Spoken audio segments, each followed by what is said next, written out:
Welcome into Duval Daily, presented by GenJag.com. I'm Jordan Lugo. Thanks so much for tuning in here on Monday, April 15th. The NFL draft is just over a week away. Been countless hours spent by myself studying, reviewing, and countless others across the web. And of course, with every single organization in the NFL, they have put their heart and soul into this 2024 NFL draft, try to get the best possible draft class that they can. The Jaguars, they are hosting another player on a top 30 visit that we got word about from Aaron Wilson, who does a great job out in Houston. Michael Hall Jr. is in Jacksonville on a top 30 visit. Ohio State interior pass rusher. We're going to talk about him today, what he could bring to the Jaguars, his skill set, his athletic testing, measurables, all that fun stuff. I'll tell you right now, though, this is one that would get me pretty fired up because of the fit, because of the athletic testing, because of the skill set he does bring to the football field. This is a 6'3", 299-pound interior defensive lineman, big 10-inch hands, 33-inch vert, very good at about 300 pounds, 903 broad, very explosive. 4.75 40-yard dash at 300 pounds is awesome. 33.5-inch arms. Those are measurables for Michael Hall Jr. Want to say, if you guys enjoyed the content here, please like, subscribe, hit that notification bell. You can also check out genjag.com/shop. Pick up some new Duval gear if you want to support the channel further. So, Michael Hall Jr., he's 20 years old. So you've got a young, athletic talent with pretty damn good size, great athleticism, a guy that should be able to develop further from a physical standpoint, from a mental standpoint, and certainly from a technical standpoint entering the NFL. He is a penetration style interior defender. This kid knows how to weaponize his hands. He has swipes, swims, clubs. He's got a spin move on the interior. He has a bag of pass rush moves despite, again, being just 20 years old. Like, this is not just a project in terms of a pass rusher. This is someone who knows how to get after the quarterback, knows how to get into the backfield and disrupt plays. He's explosive off the ball, has the hand usage and leverage to get free quickly. He's flexible once he beats his man, has the agility and the ability to get to the quarterback, make someone miss in the hole, crash the hole, get to the quarterback or the ball carrier very quickly. Great lateral agility and balance. Very good flexibility overall for his size. As a run defender, this is where you want to see some improvement moving forward. There are flashes of being able to, just destroy single blocks, of taking on multiple blocks in succession and disrupting in the backfield, holding up at the point of attack. But the consistency is where you need to improve in that regard, right? I think that standing his ground against the run and just being stout up front, holding the point, that's not his strong suit yet. I think, again, at 20 years old, he could develop that skill more. I do think he has the size. I think he has the strength to do that. But right now, I think you want him in attack mode. You want to develop more of the ability to become a super stout run defender. But if you just draft him and you say, pin your ears back and go get after the quarterback, go push the pocket, go penetrate against the run as well. If you use him in that type of role in year one, I think you could have a lot of success.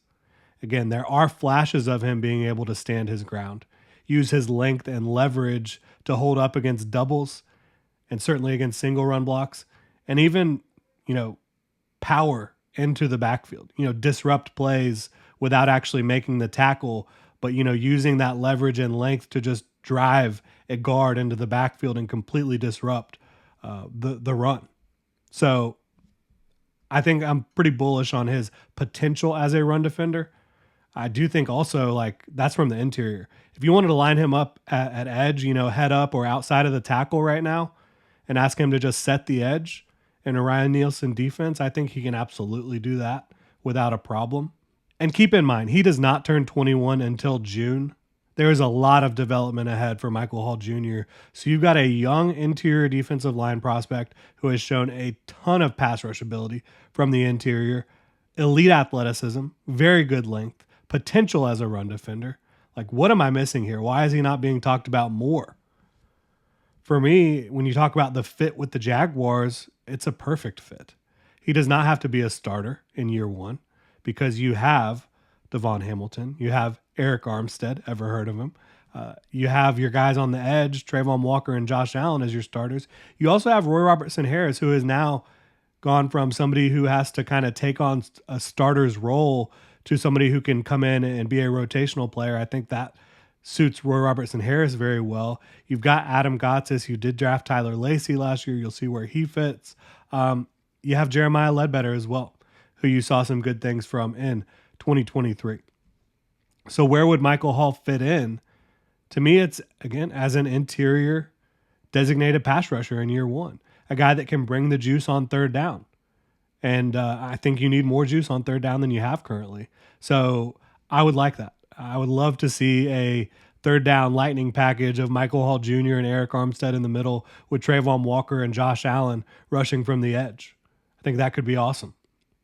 I also think he can be a guy in base downs where you're trying to stop the run that can fill in for a Josh Allen or Trayvon Walker, give them a breather, and he can go and stop the run for you.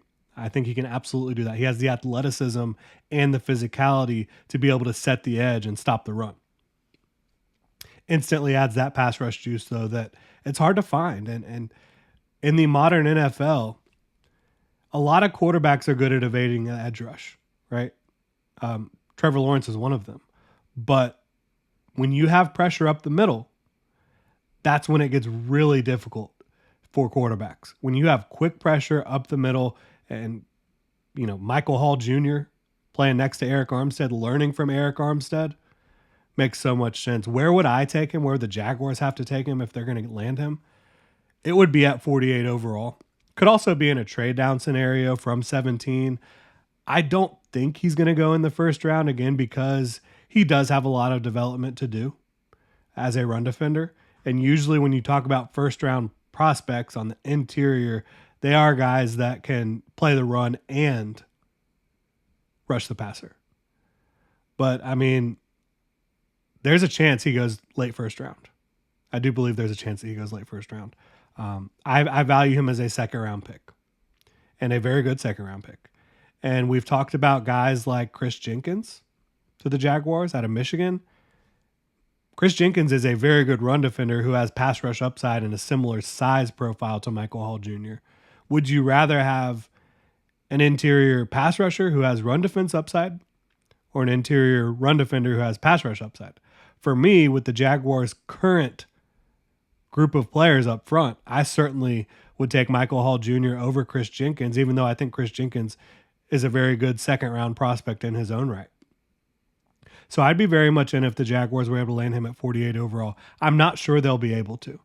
And I'm not sure that he would be a perfect fit for every team at 48 overall.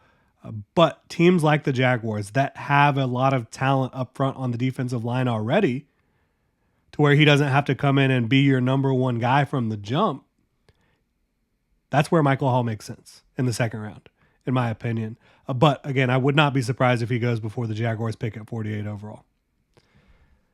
I would not be surprised if the Jaguars value him higher than 48 overall on their board specifically, again, because of the situation he would be dropped into.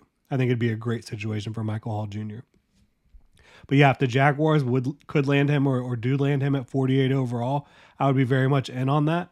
I've talked about just as important as cornerback is for the Jaguars, I think adding more juice to the defensive front is just as important, because if quarterbacks don't have time, it doesn't matter who's playing corner.